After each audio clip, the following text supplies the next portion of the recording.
It is a real pleasure to be joined by Hall of Famer Marshall Faulk on the show. Thanks for being with us. I can't wait to get your insight into everything that you're doing with San Diego State and also with what's going on with the Rams right now. It's a pleasure to meet you and have you here. Thanks for spending the time. Likewise, pleasure being here. I think the Rams answered a lot of questions, culminating with a Super Bowl win, of course. How would you assess the job that their general manager, Les Snead, has done bringing this team to where they are? I'm going to say great job, risky, different, unconventional. But if you watch what happened in free agency with all the players moving and stuff like that, I think he stirred the pot. Because for a while, everybody, it's like you went through the draft, you built through the draft. And I think the Rams got their core players. And it was like in the city of LA, you can't just build with core players. You have to go out. You have to get some stars. You look at what the Dodgers do. You look at what the Lakers do. It's like, that's what we have to do. And it aligned. They went out and got some guys, and those guys rose to the occasion and brought the Lombardi Trophy to Los Angeles, the city of angels. Are they in prime position to be right back in that position next season? I would say yes, but last year we didn't know.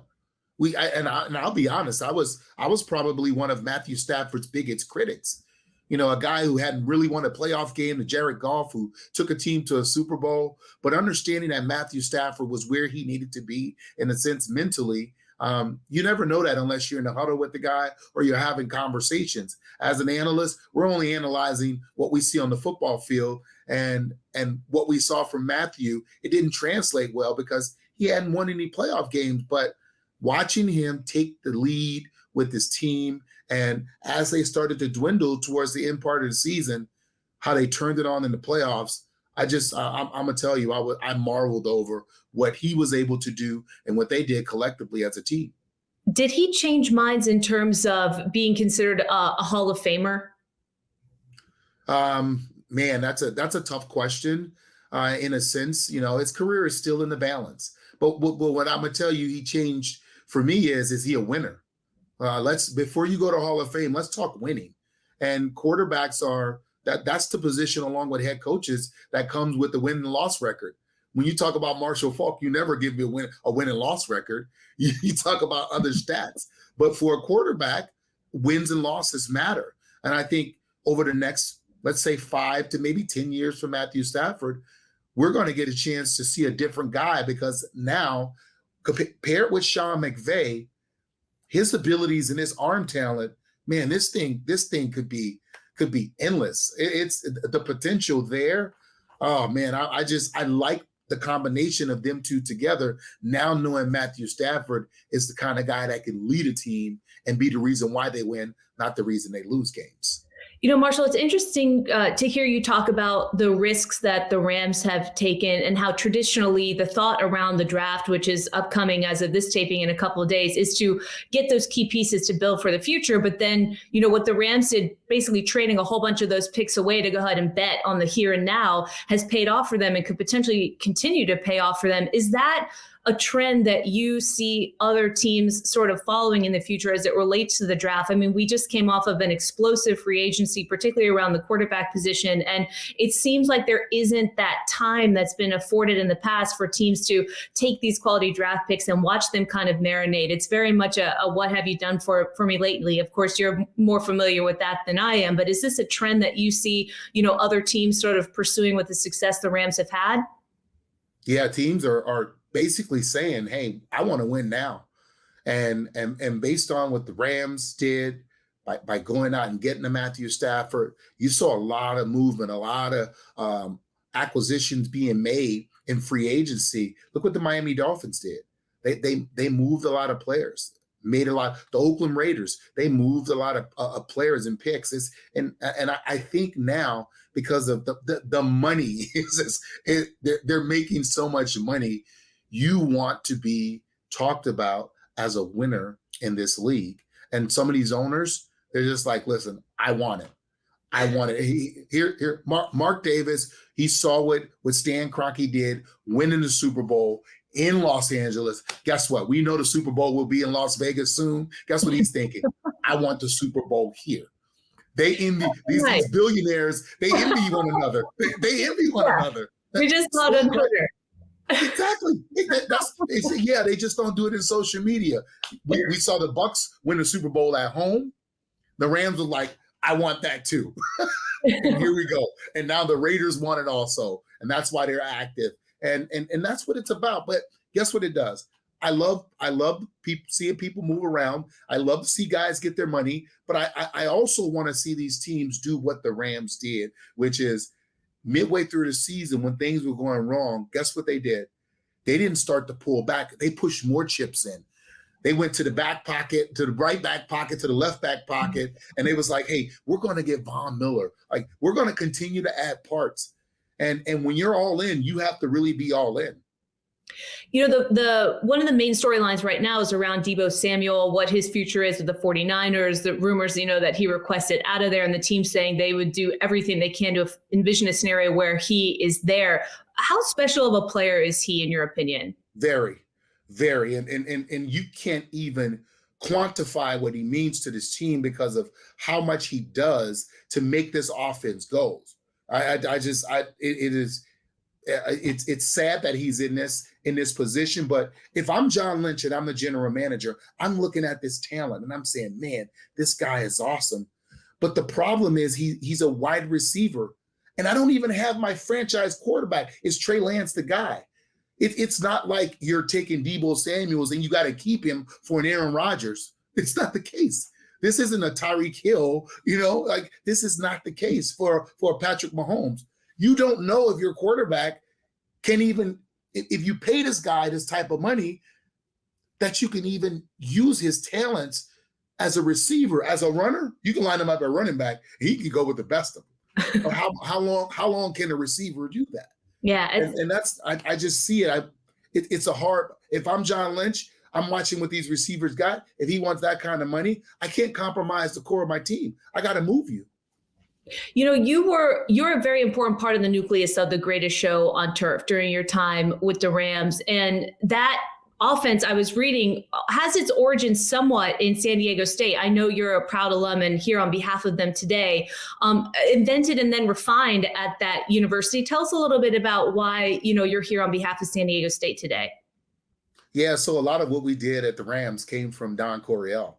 And Mike Martz, he studied under Coach Coryell. He's actually a San Diego native, Mike Martz is. So he got to see the Chargers, the high and flying Chargers. It's so funny. That's all he used to tell me when he was a kid, the song, San Diego Supercharger. He used to always sing that song. Such a huge Charger fan, man. It broke his heart when they went up to LA, but understanding the business is the business. But the school has produced a lot of not just great athletes, but great coaches. And now we're coming up on the 100th season of Aztec football, along with the fact that we're opening a new state-of-the-art stadium, Snapdragon Stadium, that's going to be, it bar none.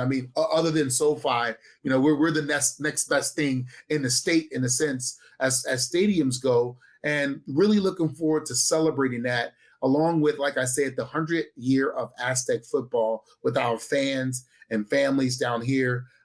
Really looking forward to it and hoping that the community come out and embrace it. And even the people watching from afar, whom are Aztec fans, really feel a part of the culture of the real home field advantage, having a stadium that you can call your own. Does it feel full circle to you to have, legendary sort of coach, for those who are historians of the sport, Sid Gilman, kind of invent this offensive system, and then for it to flow through Coryell at your alma mater, your university, and then for you to take that with the group that you did and basically make it famous around the world? Have you spent a lot of time sort of considering the way that life is changed that way, I guess? Yeah, man, it is from Sid to Coryell. We had John Madden, Joe Gibbs, John Fox, Sean Payton.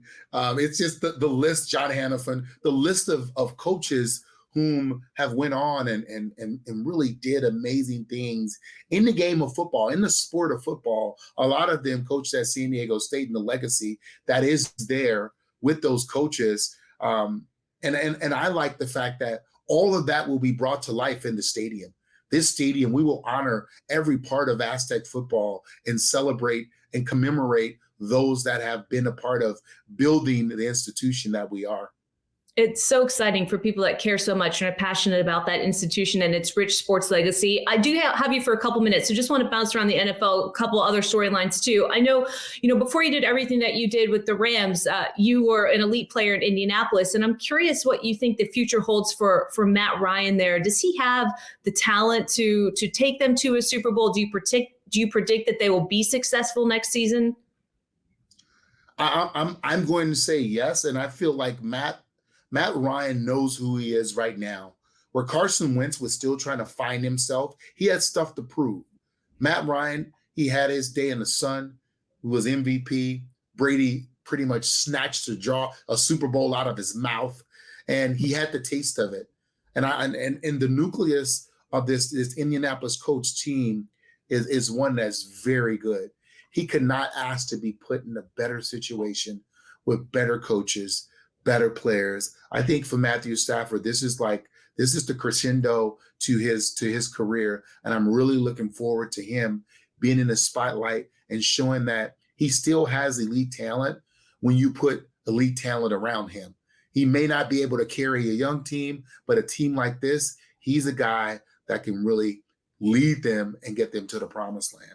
It's interesting that you talk about that Super Bowl being snatched right out of his mouth, because when you talk to other league executives about how talented Matt Ryan is, offensively, he has been so consistent. But those who, are maybe not on his bandwagon would say that there's always somebody else to blame. And he had so many opportunities to get it done and just wasn't able to reach that elite level to where he could get it done. And I feel like that game, against Tom Brady might have been a prime example of that. I mean, is there a clear line between the upper echelon of elite quarterbacks that, Tom Brady is clearly in, and some of these other guys, maybe even like a Matthew Stafford or a Matt Ryan, who are certainly very good, but don't have the key tangibles that will be able to take a team like Indianapolis and make them successful?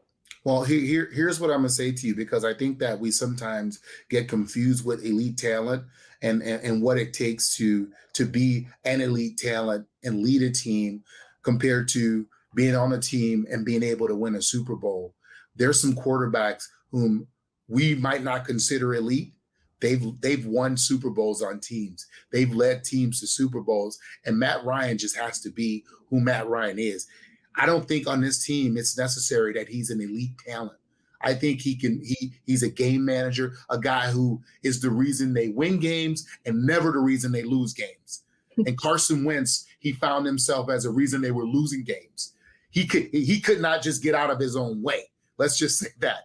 That team was good enough that if he could have just been the reason that they didn't lose games, I think they would have went a lot further than they did. If you're watching the NBA playoffs right now, for example, you see, because we're kind of having this 30,000 foot view conversation about talent, you see a lot of players right now who might not be the most elite talent wise, but that are high character, highly driven, motivated guys who are making it happen for themselves. And I'm just curious, as somebody who is so involved with the NFL, had tremendous success in the NFL, how much does it matter to be a high quality character guy in the NFL versus an elite raw talent level guy in the NFL? I think you used to be able to separate the two, but now, because of what's coming with it, the visibility of the person or the athlete, it's mandatory that you're both. It's impossible for you to try to just be a talented athlete but not have high character ID, high character grades, or high character marks, because the money that they're giving you, it's life altering. You become a part of the franchise, somewhat a face of the franchise, and it's necessary for you to really be in both areas equally. Yeah, the money that's invested is just remarkable. I mean, and you think about these huge investments that teams are making in these individual players, and just spotlight that is on them, and how every single minute of their life is documented, and the pressure that comes with that is probably just overwhelming. Just one last one for you before I let you go. The NFC West, as you look at the division, is that the most competitive division in the league? Who do you see kind of being able to weed themselves to the top? Is that a division where these teams are going to absolutely beat the crap out of each other throughout the course of the season next season? I mean, how do you assess that division? I'm gonna say it used to be. And now when I look at it, I have to say the AFC West now looks like what the NFC West used to look like. If you think about last year, going into last year, the 49ers and where they left off coming into last year, the question was basically, can Garoppolo work any type of magic with this team? Because it was a team that was sort of like the Colts. And all the other parts are there. They're just missing that guy as a quarterback. And then the other three quarterbacks, you had a Matthew Stafford, you had a Kyler Murray, and obviously you had a Russell Wilson. Well, a lot has changed. Garoppolo no longer. So there's questions at quarterback with Trey Lance. Russell Wilson's no longer in Seattle. And Kyler Murray wants out of Arizona. It looks so different. I mean, within a year, within a calendar year, how different this question being asked and answered is. I would have to give it to the AFC West right now, but the NFC West used to be what the AFC West is now. That AFC West is going to be daunting, man. Oh my God. When you look at those four teams, those four quarterbacks and what they've done. And with Kyler Murray, he's seemingly saying publicly that he wants to stay where he is. I mean, I know that when you have a player who is kind of responding publicly and starts to address some of the rumors around the rumor mill, is that an indication to you, Marshall, that the two sides might be getting closer to a resolution? I'll just say this. Last year, you remember Russell Wilson. A lot was said. Russ went back and played a year. And then what? He's gone. We were having this exact same conversation about Russell Wilson last year. Just remember that. And we're here again. When these talks start about a quarterback, when you're secure in your job, this is never the case. There's never smoke. There's never smoke, so it can't be fire. But when there's smoke, there's fire. And there's some fire here. And what Marshall Faulk is telling us to, we'll certainly listen. Thank you so much. A Hall of Famer, incredible player and person, and doing fantastic things on behalf of your alma mater, San Diego State. Marshall, thanks for being with me. Have a good one.